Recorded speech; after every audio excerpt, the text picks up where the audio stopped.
And they say, I love my God with all my heart, with all my soul, with all my belongings. And this we say twice a day. And I say, now is the time, even if to give my life away for God, you know, I am yours. I shall love you forever.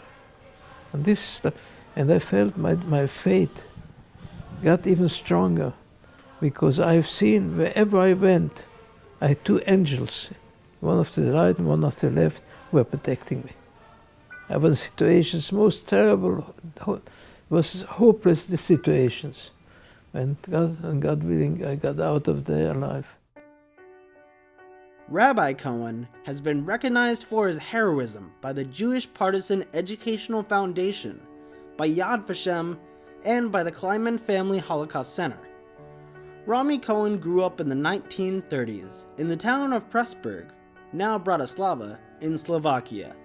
He was raised in a strictly Orthodox household with his two sisters, two brothers, father, and mother in this community shaped by significant Jewish scholars such as the Hatam Sofer. The key was Torah, Gimnis Chasodim, Chachnosas Orchim, Ahavas Hashem, Emunas Hashem, and Ahavas Abrias. You see, the city of Pressburg was a city which they accepted everything, if it comes from Hasidim or what so-called modern Orthodoxy, all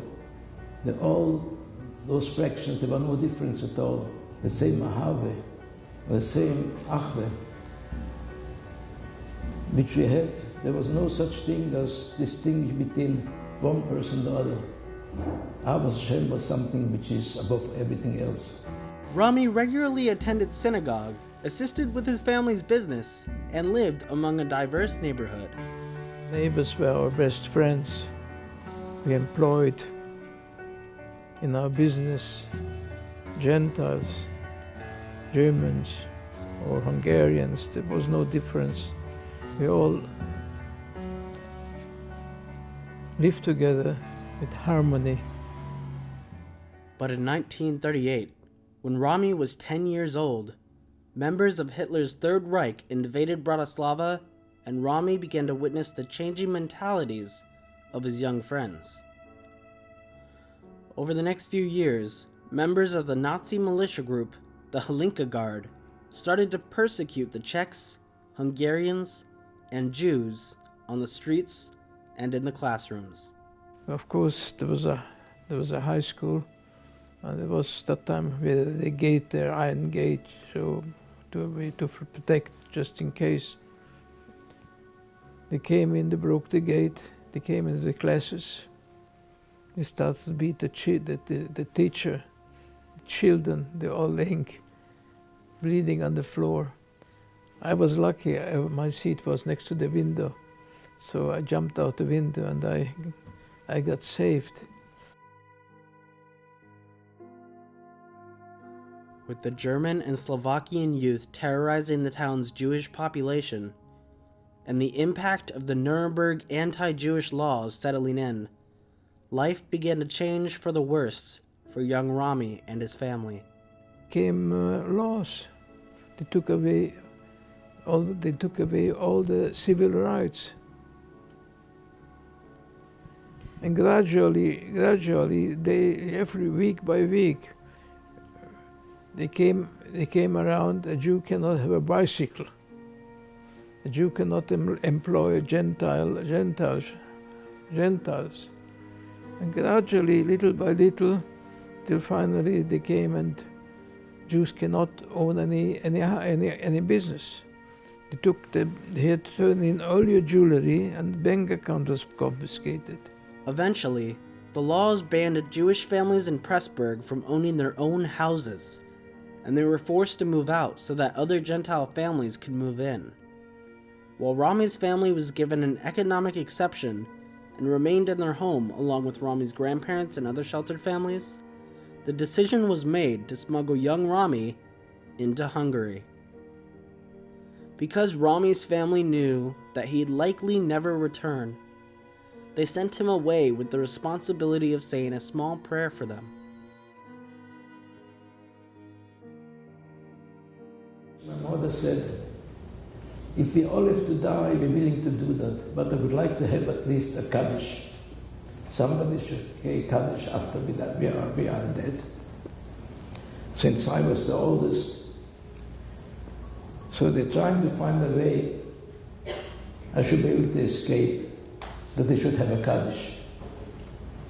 One person who was willing, he's living right on the border, and he knows every hole, every bush, and so on, was willing to risk his life and take me across the border.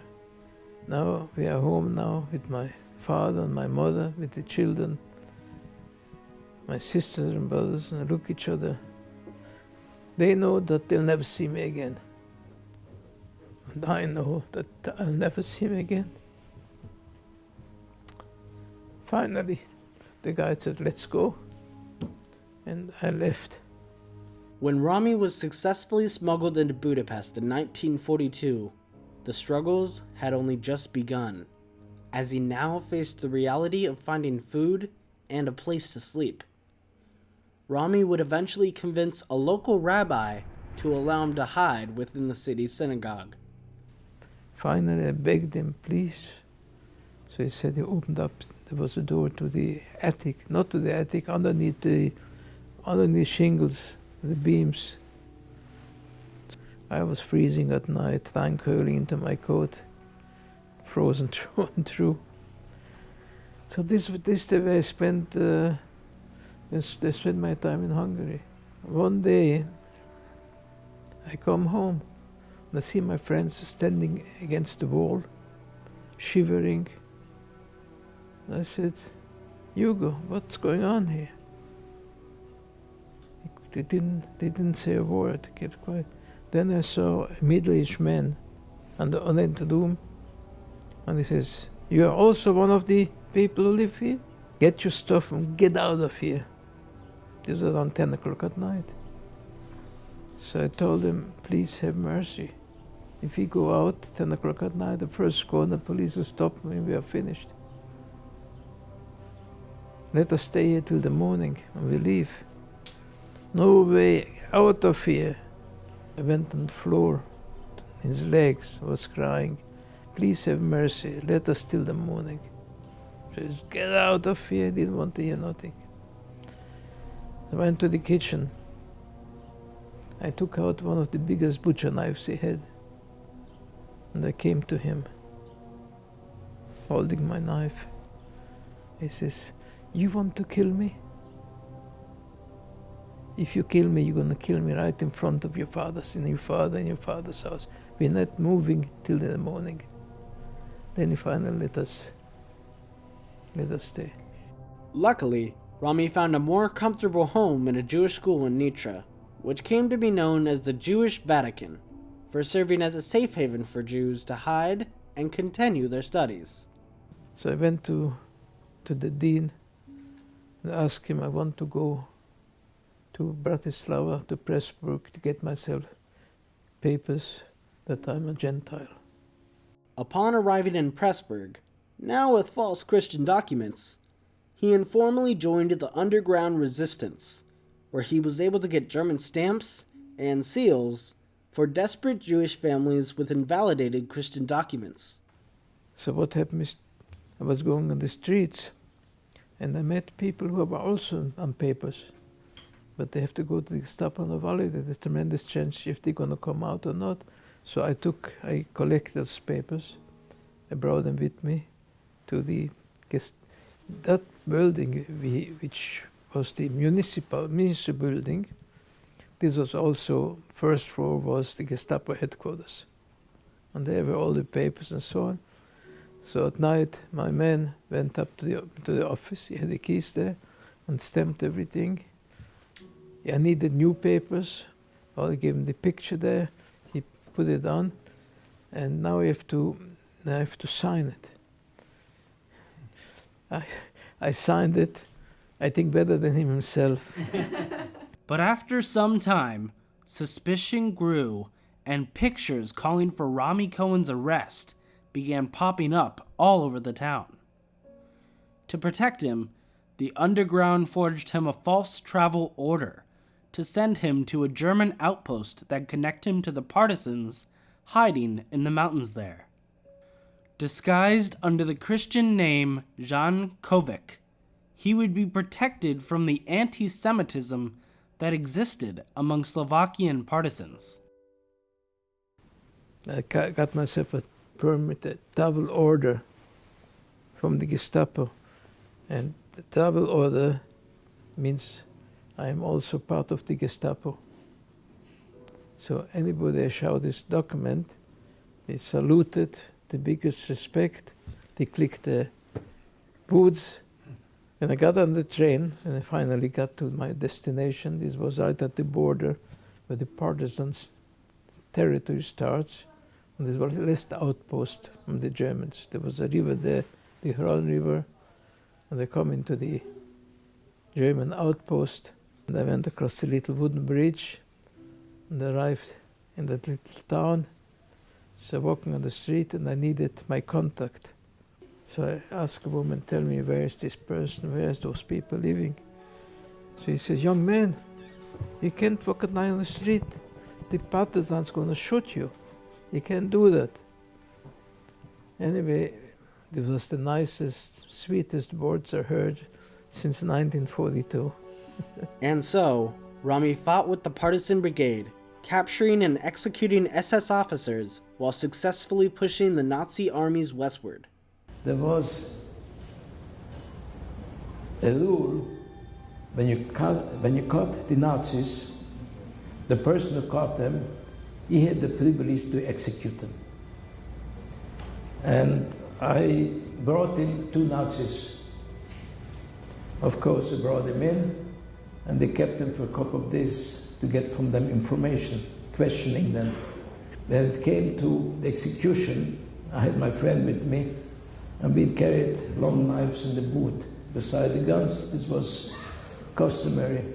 So I told my companion, I'll give you the cover, I'll give you the honor, you do it. He never thanked me for it. Once Hungary was liberated in 1945, Romi returned to Pressburg in search of his family. And although his neighbors had told him that there was no hope in finding them, he still continued to look. All of a sudden, I see a person with his concentration clothes holding onto a pole. And I said to myself, those Germans, how could they make out of a person such a skeleton? And past the person, I met 3 steps. All of a sudden, someone calls him my name. The name this call was my father. Just by the voice, I recognized him. Once reunited with his father, Romi continued to look for the rest of his family. He received several medals for his service, including the Silver Star of the International Partisans. But through all his tribulations, Romi credits his faith to Judaism for rewarding him with his fortunate survival. Romi Cohn spoke at Wagner College's graduation in 2016, where he received an honorary doctorate while calling upon the next generation to fight intolerance, fascism, and anti-Semitism. As a survivor, I made my responsibility to keep the events of history alive in the minds of... Romi Cohn would immigrate to Brooklyn, New York soon after, where he'd become a noted Moel, performing over 15,000 circumcisions in his career. Today, he lives in Brooklyn with his wife, Malvine. He has contributed to Jewish learning by supporting young rabbinical scholars from around the world, and helped to preserve Jewish history through his efforts to persuade the city council in Bratislava to restore the graves of past prestigious Jewish leaders and rabbis there. Romi even published his memoir in 2002, entitled The Youngest Partisan, a young boy who fought the Nazis. Romi continues to tell his story to students and communities, contributing in any way he can to Holocaust education. Don't let that happen again. You have to speak up. You can't be a silent majority. If things goes on there, people have to stand up and speak about it and stand up against it. And don't let the fire burn till so that he can't stop it anymore. Stop it right at the roots.